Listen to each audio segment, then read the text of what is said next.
From its most iconic site in the heart of the city, New Orleans came to pay its respect to a hometown success story who became an icon himself, Mr. Tom Benson. Here at St. Louis Cathedral at his funeral mass, the city came together not only to bid farewell, but to pay homage to the life and legacy of Mr. Tom Benson. As Jackson Square filled with those who came to say goodbye, a procession of the who's who of New Orleans came to the cathedral. Sean Payton, Willie Roaf, Drew Brees, Adam Silver, and David Stern, NBA commissioners past and present, and NFL Commissioner Roger Goodell were in attendance too. But even with all that star power, the funeral service was a final love letter from a community to Tom and Gail Benson. Tom was a New Orleans saint on earth. Today we come together as a community of faith to commend him to the Lord and to ask the Lord to make him a saint in heaven so that he may sing with the others, "The saints go marching in." Archbishop of New Orleans and close personal friend of the Bensons, Archbishop Gregory Amen, talked about Mr. Benson's loves, his wife, Gail, and his city, New Orleans.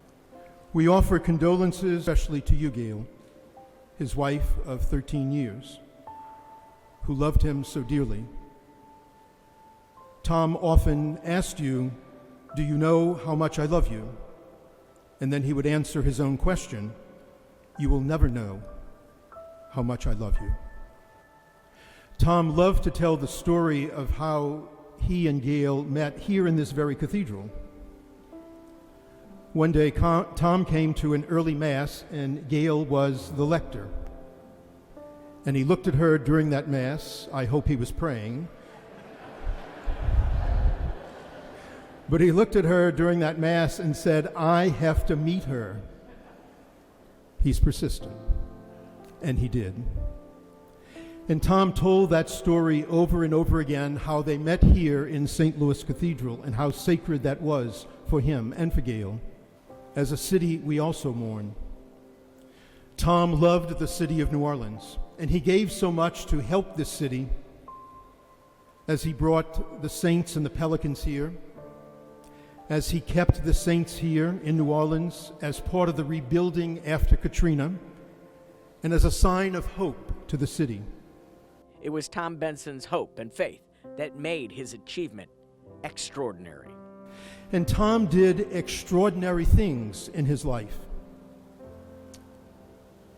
But really, in many ways, Tom was an ordinary man with ordinary gifts. He became extraordinary because he knew that his gifts came from God. He developed them. He appreciated them. He used them as a man of faith.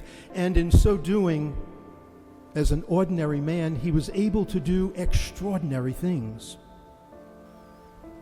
Tom, we gather today to thank God for your life, your faith, and your love. You have left a very, very rich legacy for us in New Orleans and throughout the United States. Tom, please know, you live on in our hearts. And Tom, we promise that we will do our very best to keep your spirit and your faith alive.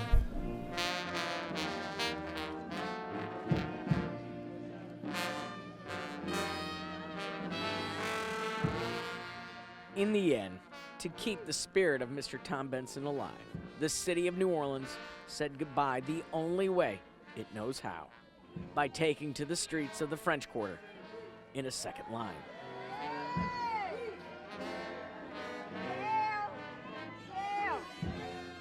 For CST, I'm Tom Gregory.